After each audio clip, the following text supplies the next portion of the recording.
Hello everyone, dream UPSC में आप सभी का स्वागत है। Research design and standard organisation हमारे देश का पहला इंस्टीट्यूशन बन गया है जिसे स्टैंडर्ड डेवलपिंग ऑर्गेनाइजेशन का टाइटल मिला है। आज के इस लेक्चर में हम देखेंगे कि क्या आपका one nation one standard mission है, किस प्रकार से जो आपका research design and standard organisation है उसे एसडीओ डिक्लेयर किया गया है। साथ ही साथ हम देखेंगे से आरडीएसओ ने न केवल एक आदर्श स्थापित किया है बल्कि उन्हें विश्व स्तरीय मानकों को अपनाने के लिए भी प्रेरित किया है। तो मेरा नाम है मनीषा सजवान और अगर आप मुझसे इंस्टाग्राम पर जुड़ना चाहते हैं तो आप इस माध्यम से मुझसे जुड़ सकते हैं। वन नेशन और वन स्टैंडर्ड के बारे में चर्चा करने से पहले आज की जो न्यूज़ है हमारी पीआईबी में कवर की गई है, पहले हम उस पर चर्चा करेंगे।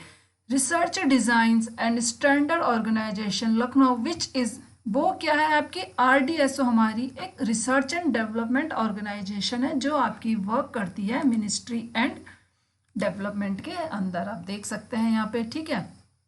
इस प्रकार से जो आपका आरडीएसओ है, आरडीएसओ हमारा क्या करता है, प्रोवाइड करवाता है formulations, recognition and promotion of Indian standards regarding are railway sector. जो भी आपका ये काम देखा जाता है वो देखा जाता है आपके आरडीएसओ के द्वारा। अब आरडीएसओ ने क्या किया है, आरडीएसओ ने आपको एक टेम्पलेट प्रोवाइड करवाया है। उस टेम्पलेट का यूज़ आपका कर सकते हैं जो आपकी बाकी रिसर्च ऑर्गेनाइजेशंस हैं, जो आपकी डेवलपमेंट ऑर्गेनाइजेशंस है, स्टैंडर्ड डेवलपमेंट ऑर्गेनाइजेशंस है। इस टेम्पलेट को इन सभी के द्वारा अडॉप्ट किया जा सकता है, फॉलो किया जा सकता है और एक वर्ल्ड क्लास स्टैंडर्ड क्या करवाया जा सकता है, एक वर्ल्ड क्लास स्टैंडर्ड प्रोवाइड करवाया जा सकता है। तो आप कहीं ना कहीं देख सकते हैं कि किस प्रकार ये हमारे इकोनॉमी में, हमारे एक्सपोर्ट में एक लाभकारी पॉइंट क्या हो सकता है, हमारा सिद्ध हो सकता है। अब आप देखेंगे कि जो आपके रेलवेज के जो आपके इक्विपमेंट्स होते हैं, जो आपके सर्विसेज होते हैं, वो आपके जो पब्लिक और प्राइवेट इंस्टीट्यूशन के द्वारा प्रोवाइड करवाए जाते हैं। कहीं ना कहीं ये सारे इंस्टीट्यूशंस जो आरडीएसओ के द्वारा जो मानक आपके स्थापित किए गए हैं उन सभी का क्या कर सकते हैं, लाभ उठा सकते हैं। इसके बाद हम देखते हैं कि one nation one standard mission हमारा क्या है। जो हमारा one nation one standard mission है ये हमारा प्रोपाउंड किया गया था 2019 में। कहीं ना कहीं इसका बेसिस हमें देखने को मिलता है हमारा one nation one ration card, ठीक है। इसके बाद जो आपका वन नेशन है वन स्टैंडर्ड है, क्या इसका उद्देश्य एक इंस्पेक्शन राज को इस्टेब्लिश करना है? जी नहीं, इसका उद्देश्य है कि जो आपके देश के जो आपके क्या है, जो आपके कंज्यूमर्स हैं उन्हें क्या मिल सके, क्वालिटी प्रोडक्ट्स मिल सके, क्वालिटी सर्विसेज उन लोगों को अवेलेबल हो सके। और कहीं ना कहीं इसका उद्देश्य ये भी है कि जो आपकी रिसर्च एंड डेवलपमेंट ऑर्गेनाइजेशंस है, जो आपकी स्टैंडर्ड डेवलपमेंट ऑर्गेनाइजेशन है, उन्हें अपने क्वालिटी सर्टिफिकेशन के लिए विदेशों में ना भागना पड़े।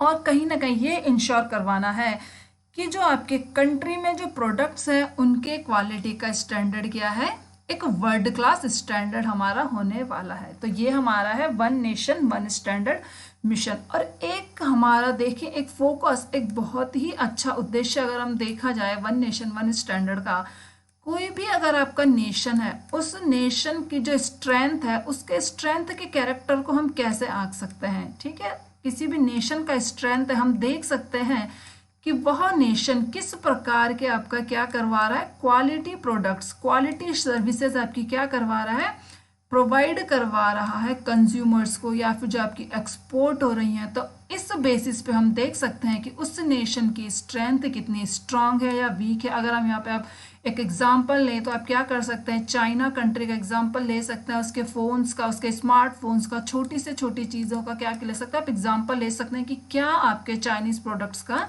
स्टैंडर्ड है। तो ये था हमारा वन नेशन वन स्टैंडर्ड। इसके बाद हम देखते हैं कि जो आपका आरडीएसओ है, आरडीएसओ को आपका स्टैंडर्ड डेवलपिंग ऑर्गेनाइजेशन का रिकॉग्निशन कैसे प्राप्त हुआ। आपका जो एसडीओ का जो रिकॉग्निशन है वो मिलता है आपके बीआईएस के द्वारा। अभी हम बीआईएस के बारे में अपने नेक्स्ट स्लाइड में चर्चा करेंगे, ठीक है।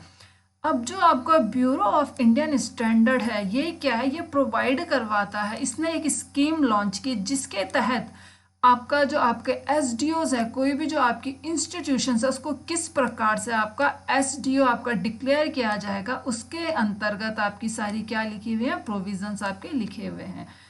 इस स्कीम के द्वारा बीआईएस का उद्देश्य है कि जो भी आपकी ऑर्गेनाइजेशंस है जिनमें क्या है आपकी कैपेबिलिटीज़ है, जो आपकी क्या एक्सपर्टीज़ है आपके किसी पर्टिकुलर डोमेन में, वो क्या कर सके, अपनी कैपेबिलिटीज़ को क्या कर सके, इंटीग्रेट कर सके और एग्रीगेट कर सके, ताकि वो क्या करे, एक वर्ल्ड क्लास स्टैंडर्ड को क्या कर सके, प्रोवाइड करवा सके, और इस प्रकार से उन्हें क्या मिल सके, एक एसडीओ का रिकॉग्निशन उन्हें प्राप्त हो सके।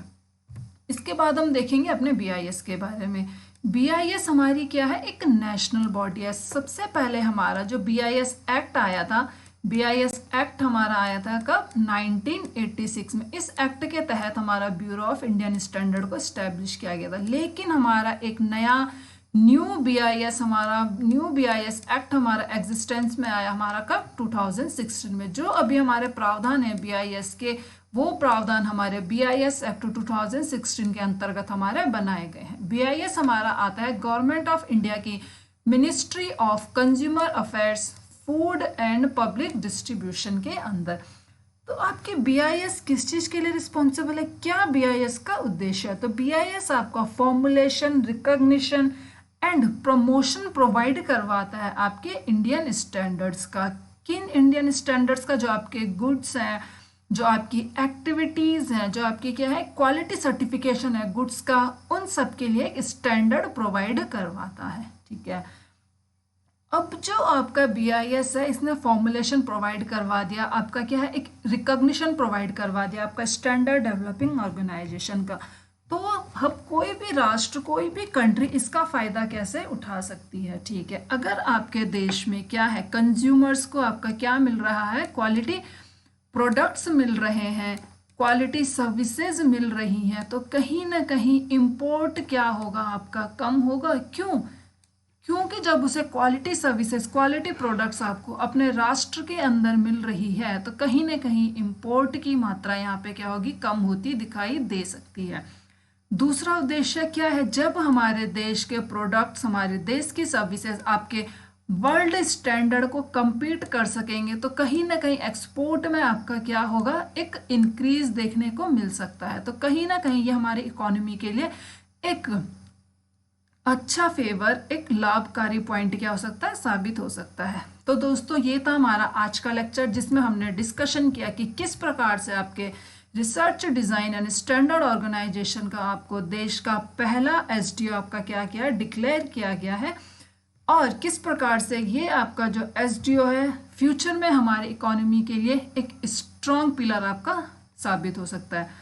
तो धन्यवाद दोस्तों, आई होप आपको लेक्चर पसंद आया होगा। Please do subscribe my channel and please do like and share the videos. Thank you so much everyone.